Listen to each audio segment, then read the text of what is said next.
The Joe Rogan Experience. I guess it's probably a good time to talk about this. There was a thing that came out recently. There was a book. There was some book about the Kamala Harris campaign where they talked about her getting on this show. And they said a bunch of things that weren't true.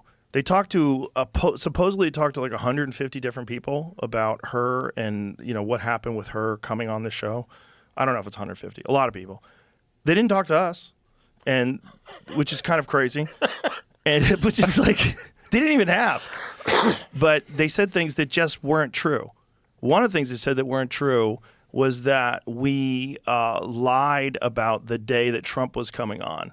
No, we just didn't tell you that Trump was coming on. He was already booked a long time ago. This is how it worked.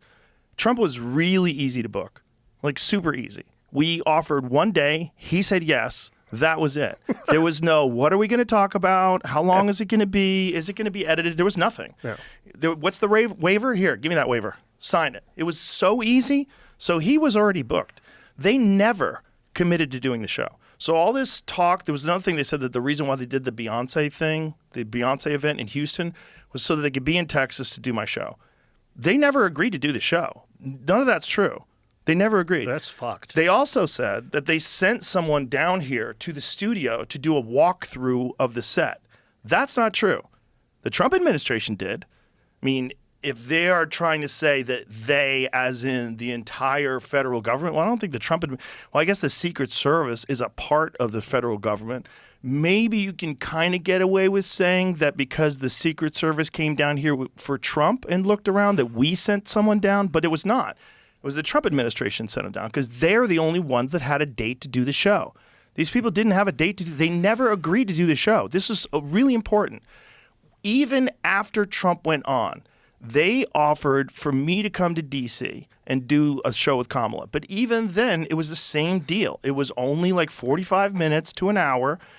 And, you know, it was not on my set. And I said that, look, he did it here. We should probably do it here. Like, if it's possible to do it here. Obviously, when he did it, it had an enormous result. I'm willing to do the same thing for her. I wanted to release both of them on the same day. This was my goal.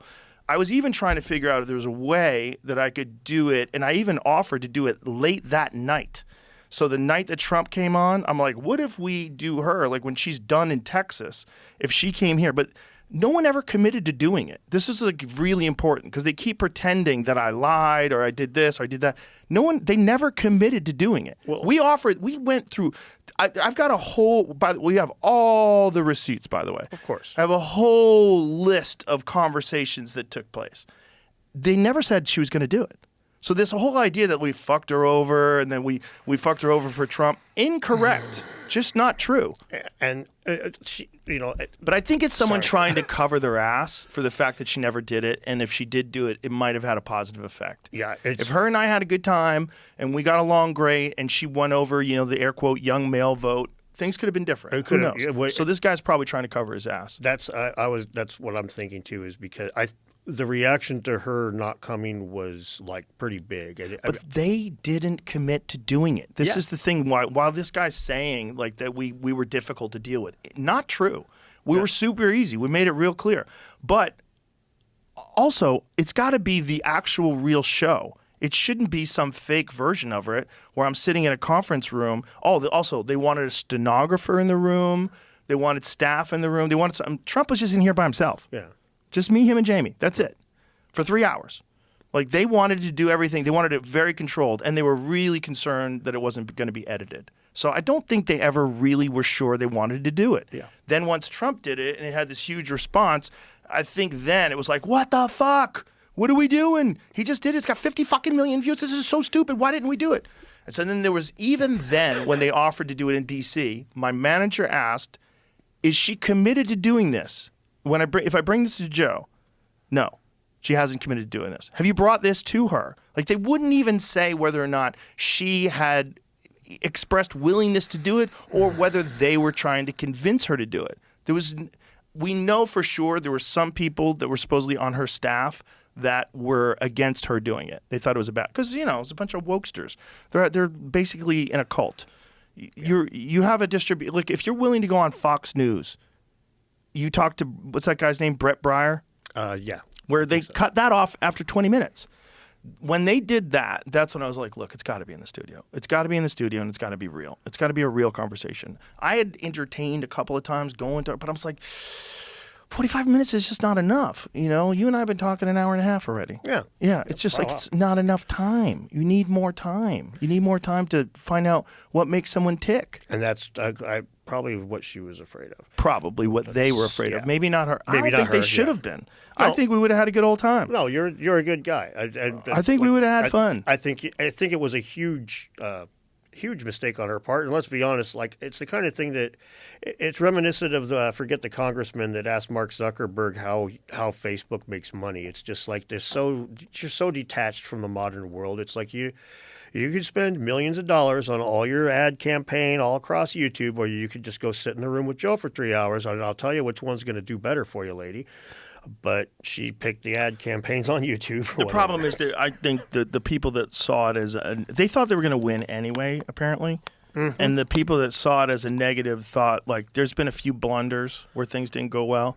But I think a lot of those blunders are, I was listening to this woman on the Tucker Carlson show, and she was talking about what Biden was like during the presidency. And one of the things that she said I thought that was very interesting was that there's many people that worked with Biden that said there were moments in his first couple of years where he was very lucid, and that he would be actually running the meetings, and he had talking points that were written down, but he was having these lucid conversations, and then he would do these public things and he would have blunders.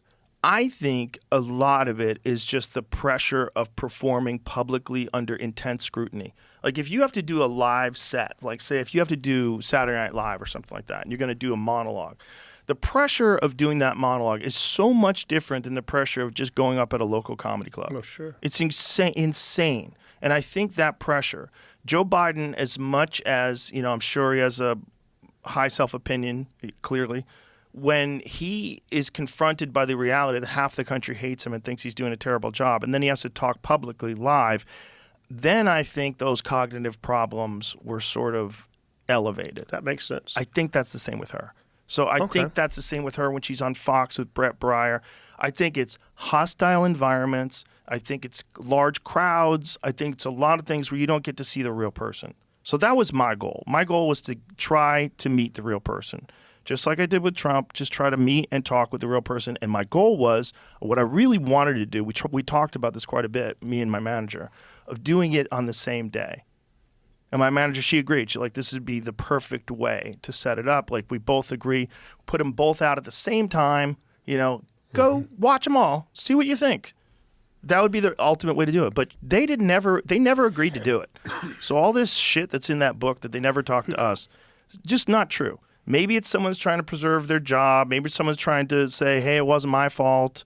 You know, they became difficult. No, we didn't become difficult. And the other thing was, like, they wanted to do it that Saturday, the day after Trump. And I said, I'll do it, but it has to be at 8:30 a.m. The reason why was I had a podcast already scheduled that was a live UFC podcast.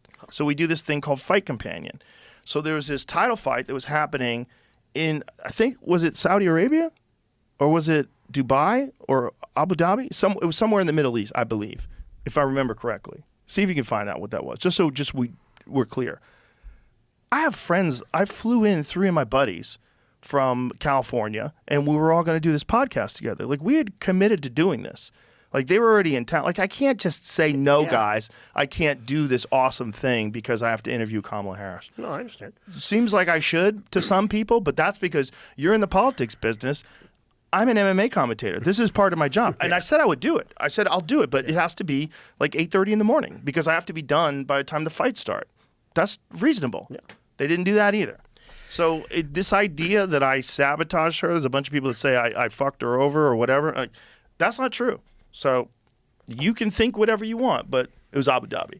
So that was Ilia Topuria versus Max Holloway. So for UFC fans, just so you know, for people listening that aren't UFC fans, that was a huge fight.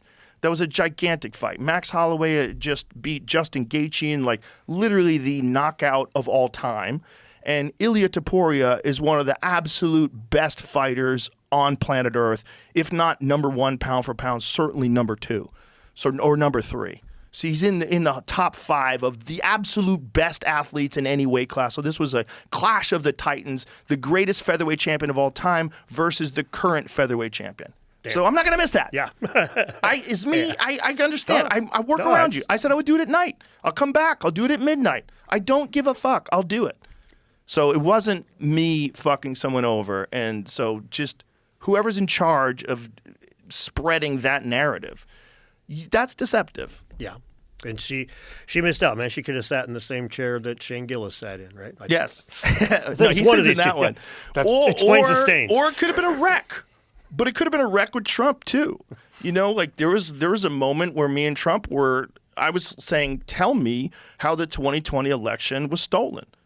Like, and I feel like if you're, for the last 4 years, have been telling everybody that they robbed you, you should be able to tell people how you know they robbed you, and you should be able to say it. Articulate it, yeah. Yes. Clearly. You know, I don't, so I don't know what that's about. I don't know if he has other people that tell him that, and he compartmentalized, like, look, hey, Rudy Giuliani, you deal with that. I got other shit to deal with. I'm going to deal with this. You tell me they robbed me, I'm going to say they robbed me.